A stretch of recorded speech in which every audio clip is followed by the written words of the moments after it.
Hi friends, 9 month பேபிக்கு carrot சாதம் எப்படி செய்யலான்னு பார்க்கலாம் வாங்க. ஃபஸ்ட்டு அடுப்பு பற்ற வச்சு குக்கர் நல்லா ஹீட் ஆனதுக்கப்புறம் நெய் ஆட் பண்ணி நெய் நல்லா சூடானதுக்கப்புறமா 2 சீரகம் போட்டுக்கோங்க. சீரகம் நல்லா பொரிஞ்சு வந்ததுக்கப்புறமா 4 சின்ன வெங்காயம் சின்ன கட் பண்ணி வச்சுருக்கேன். சின்ன வெங்காயம் போட்டு நல்லா வதக்கி விட்டதுக்கப்புறம் 2 பல்லு பூண்டு எடுத்திருக்கேன். பூண்டு கருவேப்பிலை நல்லா போட்டு நல்லா வதங்கினதுக்கப்புறமா தக்காளி, ஒரு தக்காளியில் பாதியை கட் பண்ணி வச்சுருக்கேன். அந்த தக்காளியும் போட்டு நல்லா ஆட் பண்ணதுக்கப்புறம் இன்றைக்கி நான் வந்து 2 கேரட் எடுத்திருக்கேன்.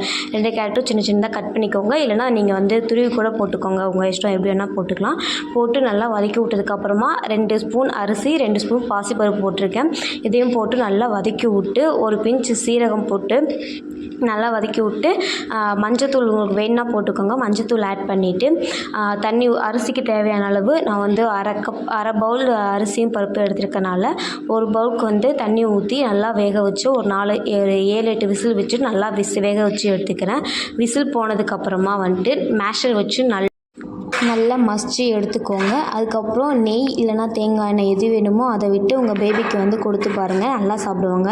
என்னோடய பேபிக்கு வந்துட்டு இந்த ஃபுட் வந்து ரொம்ப பிடிக்கும். இந்த மாதிரி நிறைய பேபி ஃபுட் வீடியோஸ் வந்து நம்ம சேனலில் போட போகிறோம். நம்ம சேனலை சப்ஸ்கிரைப் பண்ணிக்கோங்க. தேங்க்யூ ஃபார் வாட்சிங்.